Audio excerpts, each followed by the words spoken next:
ఇశ్రాయేలు కాపరి విశ్వముని ఊపిరి, ఇశ్రాయేలు కాపరి విశ్వముని ఊపిరి, పరలోక సారథి ప్రభునా వారధి, పరలోక సారథి ప్రభునా వారధి, యేసు నా రథ సారథి నా హృదయ కాపరి.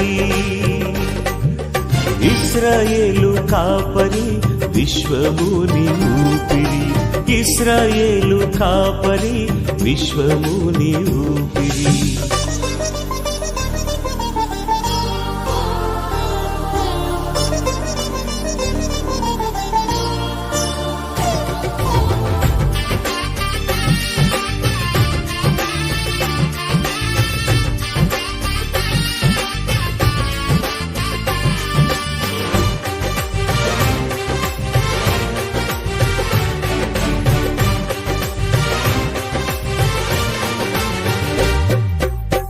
బబులోను బానిస బంధాలు తెంచి, బాధలు లేని బ్రతుకునియా,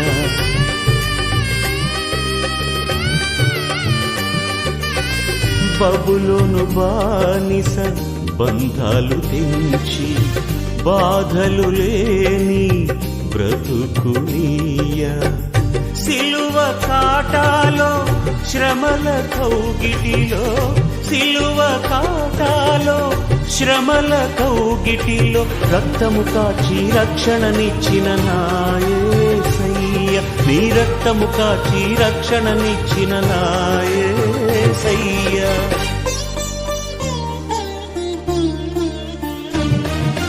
ఇశ్రాయేలు కాపరి విశ్వముని ఊపిరి, ఇశ్రాయేలు కాపరి విశ్వ మనం కనపరిచి ఆయన నామాన్ని వ్యక్తిపడినప్పుడు అనేక ఆశీర్వాదాలు దేవుడు మనం చూస్తారు. ముఖ్యంగా సంఘాలలో క్రమశిక్షణ ముఖ్యంగా ఉండాలి. మనుషులు చెప్పే మాయోపాయంలో ఎదుర్కొనకూడదు. మనుషుల యొక్క కట్టడలు, మనుషుల యొక్క పద్ధతులు ఆచరించకుండా మిషనరీస్, ముఖ్యంగా మరి ఆత్మతో శక్తితో నింపబడి మిషనరీస్ మన సంఘాల్లో కొన్ని పద్ధతులు ఏర్పాటు చేస్తున్నారు దైవికమైన విధానంలో. వాటిని మనం ఖచ్చితంగా పాటించాలి. పితరులు వేసిన పునాది రాతిని తీసేయద్దండి అని రాయబడింది. మనం పితరులు వేసిన పునాది రాతిని తీసివేసి మన ఇష్టానుసారంగా కట్టినామంటే దేవుడు ఊరుకోడు. దేవుని మందిరం, దేవుడి యొక్క ఇష్టమైన మందిరం, అది పవిత్రమైన మందిరం. దాన్ని మనం పాడు చేయకూడదు. ఎవరికి పడితే వాళ్లకు ఆ యొక్క మందిరాలను ఉపయోగించడానికి కూడా చేయకూడదు. దేవుడు ఖచ్చితంగా అడుగుతారు. ఎవరైతే మందిరంలో పెద్దలుగా ఉన్నారో వాళ్ళు ఖచ్చితంగా దేవుని లెక్క అడుగుతారు. మందిరంలో దేనికంటే దేనికి మనం ఉపయోగించకూడదు. మీటింగ్స్ పెట్టడానికి కూడా బయట అవుట్ సైడ్ పేదల మీటింగ్స్ పెట్టుకోవాలి. సంఘానికి సంబంధించినటువంటి మీటింగ్స్ మాత్రమే మనం సంఘంలో జరిగించాలి. సంఘానికి సంబంధించిన వాటి మాత్రమే చేయాలి. కానీ వేరే ఎవరెవరో ఏదేదో ప్రోగ్రామ్స్ పెడితే అవి చేస్తే దేవుడు ఖచ్చితంగా లెక్క అడుగుతాడు. ఇక్కడ కళ్యాణ మంటపం ఉంది, అక్కడ కావాలంటే పెట్టుకోవచ్చు. కానీ చాలామంది మందిరంలోనే ఏదంటే ఇది చేస్తూ ఉంటారు. కాబట్టి జాగ్రత్తగా ఉండాలి. దేవుని మందిరం అది సమస్త జనులకు ప్రార్థనా మందిరం అనబడింది. కాబట్టి ప్రార్థనా మందిరంగా దేవునికి మహిమకరంగా మన జీవితాలు దేవునికి సమర్పించుకొని ఆత్మకు, మనసుకు, శరీరం తైల కల్మషం నుండి పవిత్రంగా చేసుకొని పరిశుద్ధత నుంచి అతి పరిశుద్ధంలోకి మనం పోదాం. దేవుని తీర్పు దినమందు నిర్దోషమైన సంఘంగా, నిష్కలంకమైన సంఘంగా, మహిమల గల సంఘంగా దేవుడు మన సంఘాలను తయారు చేయంగాక. అందుకనే అధ్యక్షులుగా ఉండేవారు ఎవరు పడితే వాళ్ళు ఉండకూడదని తేటగా వాక్యంలో సెలవిచ్చారు. వాక్యంతో నింపబడిన వాళ్ళు అధ్యక్షులుగా ఉంటే, వాక్యంతో నింపబడిన వాళ్ళు మరి సంఘంలో ఉన్నటువంటి అధికారులు ఏ పనైనా, పరిచయ కానీ ఏదైనా వాక్యంతో నింపబడిన వాళ్ళు ఉంటే సంఘాలు మంచిగా అభివృద్ధి అవుతాయి. లేదంటే సంఘంలో ఉన్న యూత్ పాడైపోతారు. యూత్ పాడవడం బట్టి ఆ సంఘానికి చెడ్డ పేరు, ఆ ఊరికి, ఆ దేశానికి కూడా చెడ్డ పేరు. కొన్ని దేశాలు కూడా దేవుడు నాశనం చేసినట్టు చూస్తున్నాం. దేవుని మందిరమును అపవిత్రపరిస్తే దేవుడి దేశాలనే నాశనం చేశారు. యెహోషువలో చాలా ఉంది, ఆమోస్లో చాలా ఉంది, లేఖ భాగాలు. కాబట్టి గుర్తించి మన మందిరమును పరిశుద్ధంగా ఉంచుకుందాం. దేవుడు ఈ లేఖన భాగాన్ని దీవించి ఆశీర్వదించుగాక. ఆమేన్.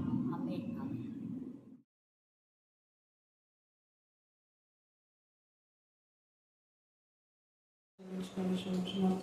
ఉదయకాల సమయంలో కష్టపడి రాత్రికాల సమయంలో మీ సన్నిధిలో చేరి ప్రార్థించిన కృపను బట్టి ఘనతను బట్టి మీకు స్తోత్రములు. ఈ దినం నా ప్రభు ఎంతోమంది దేవుడి సన్నిధిలో వచ్చి ప్రార్థిస్తుంటున్నారు. ప్రతి అవసరతను మీరు తీర్చండి. ఆది నుండి అంతం వరకు మీరు నడిపించండి. వాక్యం చెప్పబడిన మీ ఆత్మ శక్తిని మరి పాటల ద్వారా మీరు స్థితిపడ్డారు. వాక్యం ద్వారా తండ్రి ప్రార్థన ద్వారా స్థుతి ద్వారా మీరు స్థితిపడుతున్నందుకు మీకు 104 స్థుతులు స్తోత్రం చెల్లించుకొని చేసిన ప్రతి బిడ్డ కుటుంబాన్ని మీరు దీవించి ఆశీర్వదించగలరని ఆలోచన బిడ్డలు త్వరపెట్టి ఆలయాన్ని నడిపింపజేయగలరని నజరుడైన యేసు నామమున అడిగి వేడుకొని పొంది ఉంటున్నాను మా తండ్రి. ఆమేన్ ఆమేన్. నుంచి 7 వచనాలు చదువుకున్నాం. పరిశుద్ధ గ్రంథం నుండి 137వ కీర్తన 4 నుంచి 7 వచనాలు చదువుకున్నాం. అన్ల దేశంలో యెహోవా కీర్తనలు మనం ఎట్లు పాడుదుము. యెరూషలేమా, నేను నిన్ను మరచిన ఎడల నా కుడి చేయి తన నేర్పు మరచును గాక. నేను నిన్ను జ్ఞాపకం చేసుకున్న ఎడల నా ముఖ్య సంతోషము కంటే నేను యెరూషలేమును హెచ్చుగా ఎంచని ఎడల నా నాలుక నా అంగిటికి అంటుకొనును గాక. నా అంగిటికి అంటుకొనుగాక. యెహోవా, ఎదోము జనులు చేసినది జ్ఞాపకం చేసుకొనుము. యెరూషలేము పాడైన దినమును జ్ఞాపకమునకు తెచ్చుకొనుము. దానిని నాశనం చేయుడి, సమూల ధ్వంసం చేయుడి అని వారు చాటిరి కదా. దేవుడి యొక్క పరిశుద్ధాత్మ దీవించినారు. వధింపబడిన గొర్రెపిల్ల రక్తాన్ని బట్టి మేము స్తుతిస్తున్నాం. ప్రత్యేక రీతిలో దేవా నైజీరియాలో అనేక మంది నా ప్రభావంతో మా తండ్రి వారి యొక్క కుటుంబాలకు మీరు ఓదార్పు దయచేయండి తండ్రి. దేవా నీ నామ ఘనత నిమిత్తమే హతసాక్షి అయిన వారందరిని బట్టి మేము స్తుతిస్తున్నాం. మీరు అక్కడది సమీపంగా ఉండగా నా ప్రభా హతసాక్షుల యొక్క సంఖ్య పూర్తి అయ్యే వరకు కొంచెం తాళుడి అని మీరు సెలవిస్తున్నారు దేవా. అలా మేము నీకోసమే తాళుకునే జీవితం మాకు కలుగుతుంది, ఓర్చుకునే జీవితం కలుగొచ్చేయండి దేవా. ఈ లోకంలో నా ప్రభావంతనే మేము నీకంటే ఎక్కువగా దేనిని ప్రేమించకుండా ఉండే జ్ఞానం కలగొచ్చమని ప్రార్థిస్తున్నాం. మా జీవితాలు నీకోసమే ఉండేలాగా మీ కృపాసనం దాయిచేయగాక. వరదల్లో నా ప్రభా ఎంతమంది ఎన్ని కుటుంబాలు సఫర్ అవుతున్నారో వారికి నెమ్మది సమాధానం దాయిచేయగాక. అలాగనే గర్భిణీ చిరకు సుఖమైన ప్రసవం మీరు ఇస్తున్నారు, అందుకు మీకు వందనాలు స్తుతులు స్తోత్రం చెల్లిస్తున్నాం దేవా. ఎంతమంది అయితే నా ప్రభా ముఖ్యంగా నా తండ్రి దేవ స్టీవెన్ డాక్టర్ జ్ఞాపకం చేసుకుని బిడ్డకు మీరు ఇస్తున్న పరిపూర్ణ స్వస్థం అంటే మేము స్థుతిస్తున్నాం. బిడ్డ చిన్న శక్తులు ఏ స్నామం గర్తించి బాధలుగా బంధించమని ప్రార్థిస్తున్నాం. డాక్టర్ ప్రశాంతి మీ జ్ఞానాత్మక నింపడి ధైర్యపరచని ప్రభా స్తోత్రం. నేను నా తండ్రి నా ప్రభావ ఇచ్చిన ప్రతి ప్రార్థన విన్నపం నీ కరుణాపీఠంలో ఎత్తిపడుతున్నాం. విజయవాడ నుంచి కాల్ చేసిన సోదరుతమ్మా దేవ వారి మనమల జీవితంలో నా తన ఇంకా మీరు గొప్ప కార్యం చేయండి తండ్రి దేవ. కొంత వారితో మీరు మాట్లాడుతున్నారని విని మీకు వందనాలు స్తుతులు స్తోత్రం చెల్లిస్తున్నాయితే ఆ స్తోత్రం పరిశుద్ధ మిగే స్తోత్రం మిగే స్తోత్రం మిగే స్తోత్రం. యెరూషలేములోకి ఎంతమంది అయితే ప్రయాణం అవుతున్నారో వారందరినీ మీరు ఆస్వాదించండి నాయన.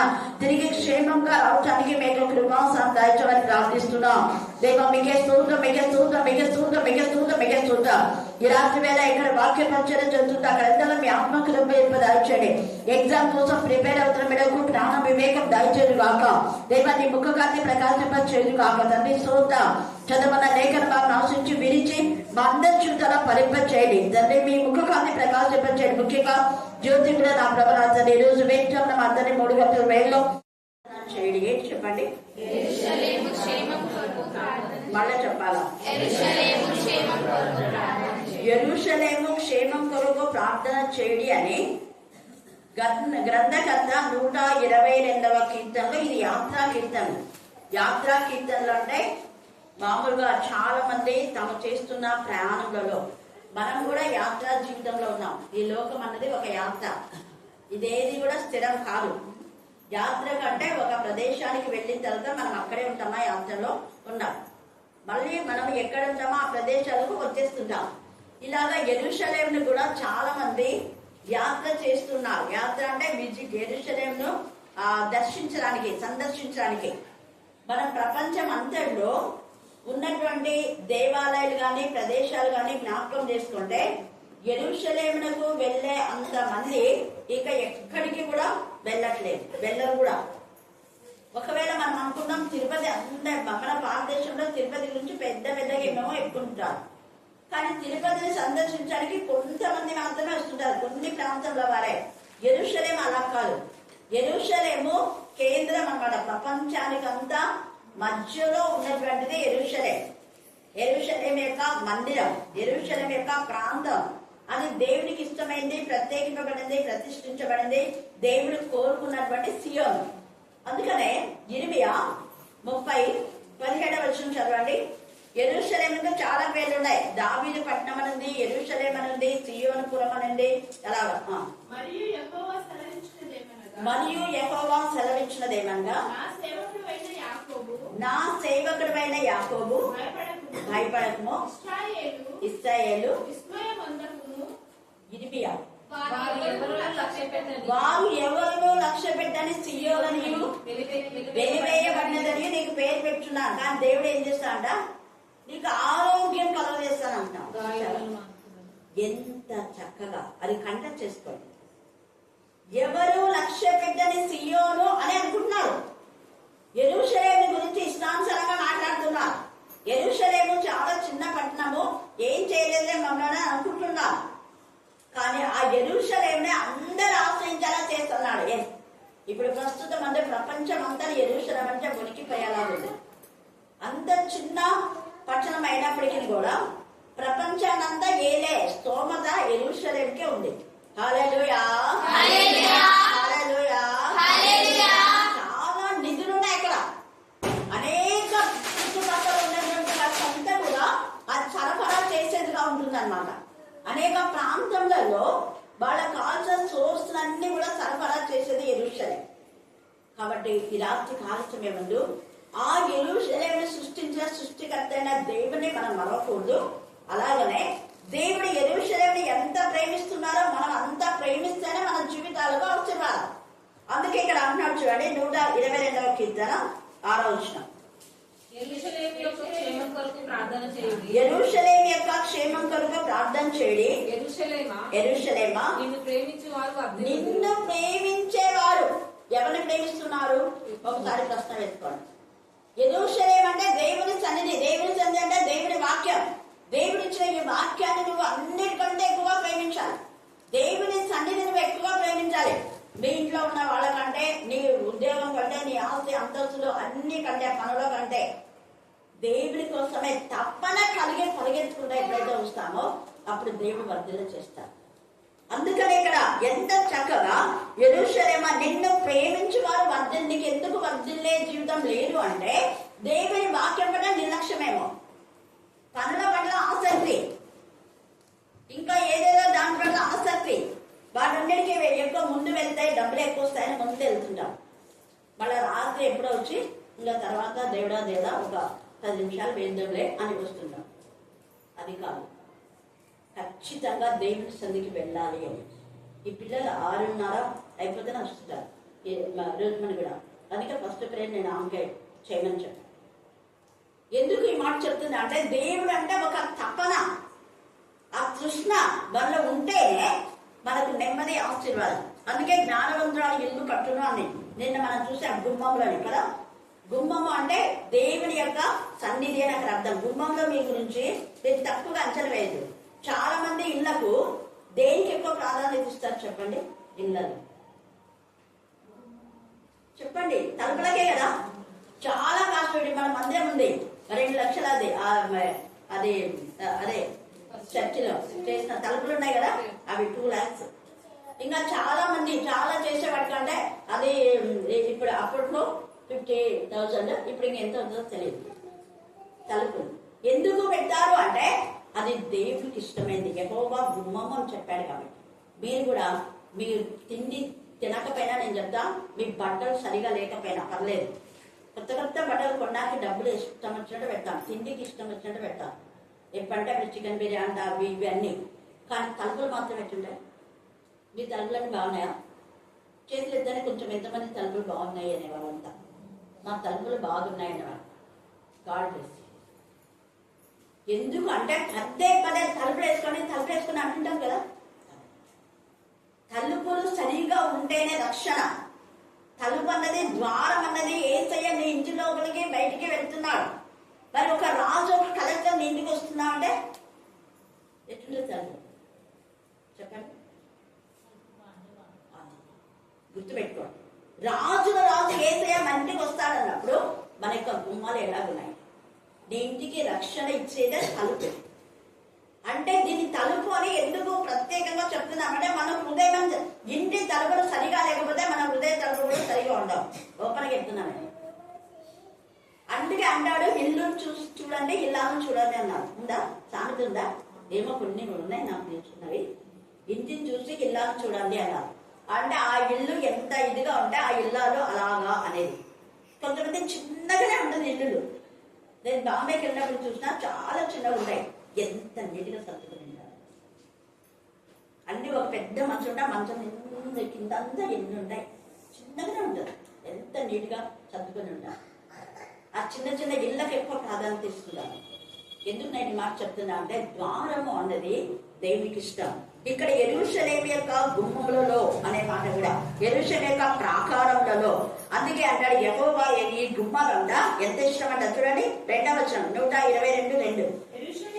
యెరూషలేమా మా పాదములు నీ గుమ్మములలో నిల్చుచున్నాయి. ఆ గుమ్మాలు బంగారుతో చేశాడు. అందుకనే సొలొమోన్ శత్రువులంతా కూడా పాడు చేశారు. ఆ బంగారుతో గుమ్మాలు చాలా బంగారు వాళ్ళ నాన్న ఇచ్చిందంతా కూడా మెయిన్ గా ఆ వాకిళ్లకు ఎంత డిజైన్ గా చేశారు. షేబా దేశం రాణి కూడా అన్యురాలైనా కూడా ఎంతగా దేవుని గణపరిచింది. 1 రాజులు 10వ అధ్యాయంలో మీరు చూస్తే అక్కడ ఎంత చక్కగా ఆమె దేవుని అన్యురాలు ఆమె వేరే దేశంలో ఉన్న ఆమె యెరూషలేము గురించి తెలుసుకొని యెరూషలేము యొక్క కీర్తన తెలుసుకొని ఆమె అదే పనిగా ఎంతో దూరం నుంచి అక్కడికి వస్తుంది. మనం చూడండి 1 రాజులు 10వ అధ్యాయం 2వ వచనం చదవండి. ఆమె గొప్ప పరివారంతో ఎంతమంది అంట? ఆమె గొప్ప పరివారం. అండర్లైన్ చేసుకోండి. కేవలము యెరూషలేము యొక్క పరిస్థితి యెరూషలేమును చూడడం కోసమే. అంటే గొప్ప పరివారంతో ఎందుకు వచ్చిందామంటే మనం యెరూషలేము పోతే బ్లెస్డ్ అవుతాం. యెరూషలేము పోతే మనకు క్షేమం వస్తుంది. యెరూషలేము పోతే మనకు నెమ్మది కలుగుతుంది. యెరూషలేము పోతే మనం అందరితామని అందరూ ఒక్కొక్కరు చెప్పుకొని గొప్ప పరివారం అంటే అంత ఉంటాడు. అంత మందిని పోషించినాడు అక్కడ రాజు. మనం మందిరానికి ఎలా వచ్చినా పెళ్లిళ్ళకైతే మొత్తం కుటుంబం. మరి దేవుని మందిరం యెరూషలేముతో సమానం. సియోను అంటున్నాడు కదా. అందుకనే జకర్యా 9:9 అక్కడ అంటాడు కదా, సియోను కుమారి సంభ్రమపడం, ఇదిగో నీ రాజు వస్తున్నాడు. ఎలాగంటే వాళ్ళు తన వస్త్రాలు పరిచినాడు. యేసయ్య పట్టు వస్త్రాలు, కొత్త వస్త్రాలు, ఊరికే గాడిద నడవటానికి యేసయ్య మీద వేయలేదు. ఎవరికి వేసినా కింద అంటే ఆ వాటి మీద గాడి తప్పకుండా పోతుంది. కాస్ట్లీ కారణం వాడు ఈ యొక్క రోడ్డు మీద మేము వేస్తున్నామని ఆలోచన లేదు. యేసయ్య ఆరాధన యేసయ్య వస్తూ ఉంటే ఆయన పాదములకు దుమ్ము తగలకూడదు అని ఎంత ఇది. కొన్ని ఇళ్ళు ఉన్నాయి. అక్క ఎప్పుడు వస్తావో నువ్వు చెప్పు, ఎంత శుభ్రం పెట్టుకుంటా. ఎప్పుడన్నా నేను వస్తున్నా అంటే ఎంత శుభ్రం. నెరవాళ్ళలో కూడా జంగమామ ఉండేది. రమ్మని చెప్తుంది. నాకు బయటప్పుడు వస్తుంటే వచ్చే ముందు చెప్పామా అన్నది. ఆమె ఎంత ఇది తెలుసా దైవచనులు అంటే దేవుడు వచ్చినంతగా ఫీల్ అయిపోతుందా. అంత నీట్గా పెట్టుకుంటుంది ఇల్లునంతా. అందుకే మా పాదంలో నీ గుమ్మంలో నిల్చున్నాడు. ఇక్కడ కూడా ఈమె షేబా దేశంలోని ఒక అన్నిరాలు ఆమె రాని అసలు గొప్ప పరివారంతో ఆమె వచ్చిందంట. తర్వాత చూడండి ఆమె ఏమంటుందో 8 చూడండి. ఆమె అక్కడికి వచ్చిన తర్వాత అన్ని పరిశీలించింది. ఆమె మనసు అంతా కూడా యెరూషలేము గురించి ఆలోచిస్తుంది. మన మనసు ఎక్కడుంది? మన మనసు దేవుని సన్నిధిలో ఉంటే దేవుని గురించి ఆలోచిస్తున్నామా? ఒక మహారాణి వే ఆఫ్ థింకింగ్ అంతా కూడా అన్ని మైండ్ లో ఫిక్స్ చేసుకుంటానే. అందుకే అంటే నీ జనులు భాగ్యవంతులు అంట. చదువు. నీ ముందర ఎల్లప్పుడూ ఒక కొన్ని రోజుల ఎల్లప్పుడూ నిలిచి నీ జ్ఞాన వచనంలో వినిచుండు మీ సేవకులు భాగ్యవంతులు. ఈ మాట పదే రత్నం విక్టోరియా అని అన్నారు. అవునా? ఎన్నిసార్లు వచ్చిన వాళ్ళు ఎంత అదృష్టం అక్క ఇంటి జరుగుతుంది. దీంతో పాటు కడపకు వస్తున్నారు. ఎక్కడికి పోతే అక్కడికి తీసుకుపోతా ఉన్నాయి. రత్నమే ఎక్కువ, యశోద తక్కువ అనుకోండి. ఎన్ని ఊళ్ళకు ఎంత అదృష్టం వీళ్ళకు. పాస్తం చామల పాస్తం అనేది వాళ్ళకి ఏడ్చేటది. వస్తామని ఏడితే ఇంతమంది ఉందని నేను కూర్చోబెట్టింది. 10th ఉండే అప్పుడు చామల పాస్తమా వేరే ఊళ్ళకి పోవాలంటే ఏడ్చి వాళ్ళు మమ్మల్ని తీసుకోవాలి. ఇక్కడ చూడ ఆ గొప్ప పరివారం అందుకే వచ్చింటాయి మాత్రం. అందుకే ఇక్కడ ఉండే వాళ్ళ భాగ్యవంతులు అంటే ఇన్నర్ మీనింగ్ ఏంటి? మా వాళ్ళు కూడా భాగ్యవంతులే. నేను గొప్ప పరివారంతో తీసుకొచ్చినాను కదా, మా వాళ్ళు భాగ్యవంతులు అనే మాట మాట్లాడు. ఇంకా చదువు 9.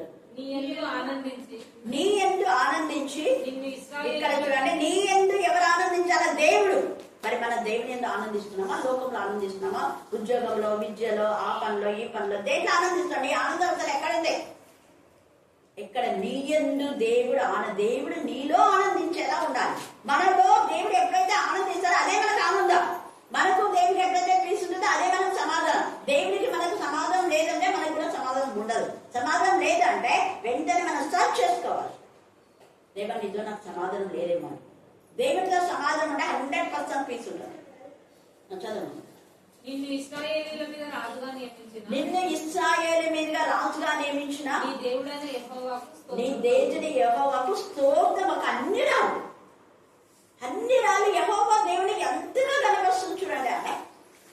ఆమె ఇచ్చిన బంగారం అంటే మీరు అదంతా 10వ అధ్యాయం చదివితే చాలా ఉంది.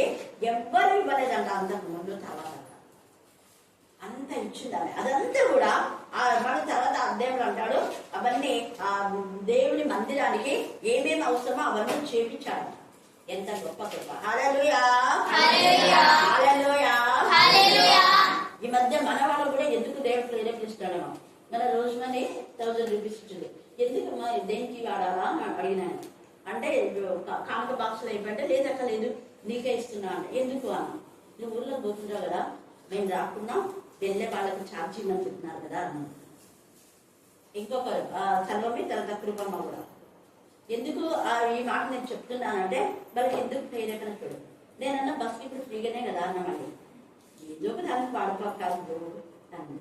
సర్లే మా చెల్లెల దగ్గరికి చాలా మంది సేవకులు కూడా వస్తుంటారు అనేసి బియ్యం బస్తా తీసి పంపించాను. హల్లెలూయా, చెప్పిన అక్క నేను పంపిస్తా అంటే వద్దు ఇట్లా కొంతమంది ఇచ్చినారు, అక్కడికి ఎంతో మంది వస్తుంటారు కదా, ఇక్కడ పెట్టిన భోజనం ఒకటే, అక్కడ పెట్టిన భోజనం ఒకటే. ఎందుకు నేను ఈ మాట చెప్తున్నాను తెలుసా? వాళ్ళకి ఎందుకు ఆ ప్రేరేపణ దేవుడు ఇచ్చిందా? నేను ఆల్రెడీ తీసా, కానీ వాళ్ళ ద్వారా దేవుడు ఇప్పిస్తాడని నాకు తెలియదు. అంటే ఎవరికి దేవుడు రుణస్తులు కాదు. ఈ షేబా దేశం రానికి దేవుడు ఆమెకి ఎవరు చెప్పినారో ప్రేరేపణ కలిగి ఎంత బంగారం ఇచ్చింది. అదంతా దేవుడి పని కోసం ఆయన సొలొమోను వాడాడు. కానీ తర్వాత దేవుని యొక్క ఉగ్రత వచ్చింది. కారణం ఆ బంగారంలో కొంత వాళ్ళ యొక్క మిగతా విగ్రహాలు భార్యలు చెప్పినట్టుగా విన్నాడు. అందుకే దేవుని కోపం వచ్చింది. ఈ యొక్క రాత్రి కాల సమయంలో దేవుని ఎక్కువగా మనం ప్రేమించాలి. అందుకని ఇక్కడ అంటున్నాడు 137 దగ్గరికి మనం వస్తే, యెరూషలేమా నేను నిన్ను మరచిన ఎడల నీ కుడి చేయి తన నేర్పు ఏం చేయాలంట? మరచును కాక. చూసావా? కుడి చేయి తన నేర్పు అంటే నా పని అంతగా వేస్ట్ అన్నట్టుగా మాట్లాడుతున్నాడు. దేవుని మరచిన ఎడల నువ్వు దేవుని మర్చావేమో, ఎన్ని రోజులు మర్చావు, ఎంతసేపు మర్చావు, ఆత్మపరిశీలన చేసుకో. నేను నిన్ను జ్ఞాపకము చేసుకోనని ఎడల నా ముఖ్య సంతోషం కంటే నీ ముఖ్య సంతోషం కంటే నేను పదే ఇదే మాట నాకు ఎక్కువగా నా మైండ్ లో ఫిక్స్ అయింది. కాబట్టి దేవుడి కంటే ఎక్కువగా దేనికి నేను ఇవ్వను. ఏదైనా మా బంధువులు కానీ ఏ కార్యం కానీ ఏదైనా కానీ ఇదే చూడండి, నా ముఖ్య సంతోషం కంటే నేను యెరూషలేమును హెచ్చుగా ఎంచని ఎడల, హెచ్చుగా ఎంచాలను, హెచ్చుగా ఎంచని ఎడల నా నాలుక నా అంగిటికి అంటుకొనుగాక. చూడండి, యెహోవా ఏదోము చెడులు చేసినది జ్ఞాపకం చేసుకొనుము, యెరూషలేము పాడైన దినములు జ్ఞాపకమునకు తెచ్చుకొను, దానిని నాశనము చేయుడి, సమూల ధ్వంసం చేయుడి అని వారు చాటిరు కదా. పాడు చేయబడబో బబులోను కుమారికి ఇప్పుడు శిక్ష వస్తుంది. బబులోను కుమారి దేవుని పిల్లల. యెరూషలేము అంటే క్రైస్తవులు, యెరూషలేము అంటే క్రీస్తుకు చెందిన వాళ్ళు, యెరూషలేము అంటే దేవుని యొక్క ప్రత్యేకింపబడిన ప్రశ్నించబడేవారు. నైజీరియాలో కూడా ఎంతో మందిని క్రిస్టియన్స్ లో పాటు చేస్తున్నారు.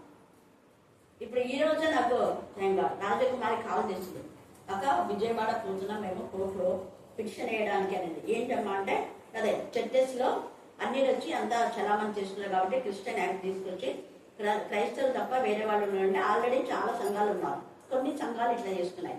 నేను అన్న ఫీల్డ్ జయకాంత్ గురించి పగదాము అంటే మా దాంట్లో మేమంతా క్రిస్టియన్ పెడుతున్నామని అన్నాడంటే ఎక్కడ పెట్టినాడు చూడమని అనుకున్నాం. లేదు కదా, ఊరికే బిల్డప్ ఇస్తున్నాడు అంతే. ఎక్కడ చూడు క్రైస్తవులను ఎంతగా బాధ పెడుతున్నారు. కానీ వాళ్ళు బాధ పెట్టిన తర్వాత వాళ్ళ పని దేవుడు ఇలా ఉంటున్నాడు. పాడు చేయబడుకో బబులోను కుమారి, నువ్వు మాకు చేసిన క్రియలను బట్టి నీకు ప్రతీకారం చేయబడి ఎలాంటి వాడ ధన్యుడు. దేవుని పిల్లలకు చేస్తే దేవుడు ఊరుకో. అందుకే యెహెజ్కేలులో ఇంకా అక్కడంతా 27 నుంచి దాదాపు 40 దాకా దేశాలకు దేవుడు మాట చేశాడు. ఐగుప్తు కుమార్తెలకు ఖడ్గం చేత యవనులను దేవుడు చంపించాడు. కుమార్తెలను చెరలోకి తీసుకుని వెళ్ళాడు. బబులోను కుమారికి అదే శిక్ష. అందుకే బబులోను కుమారి అన్నాడట. బబులోను కుమారి అనే మాట ఎందుకంటే ఆ బబులోను ప్రాంతం గురించి నేను మాకు చేసిన క్రియలను బట్టి నీకు ప్రతీకారం. నేను ఈ పదాన్ని ఓపెన్ గా నేను మాట్లాడుతున్నా. ఎవరైనా ఆడపిల్లలకు మీరు బాధ పెట్టొద్దండి. మీరు ఏ ఆడపిల్లను బాధ పెడితే మీ ఆడపిల్లలకు ఏమవుతుంది చెప్పండి. అందరు మోసేసి చెప్పండి. చేస్తాను ఉన్న వాక్యంలో కంటికి కన్ను పంటికి పన్ను. నువ్వే కొలత కొలుస్తావో అదే కొలత. నేను అదే అంటా. మీకు కూడా ఆడపిల్లలు ఉంటారు కదా, అక్క చెల్లెలు ఉంటారు, అమ్మలు ఉంటారు కదా. మరి వేరే ఆడపిల్లలు కూడా మా వాళ్ళలాగే అని ఎందుకు అనుకోరు? అవివేకంగా గర్వంతో అహంకారంగా ప్రవర్తించి నీచాతినీచమైన పనులు చేస్తారు. తర్వాత వాళ్ళ పిల్లలకు వచ్చేది ఇదే.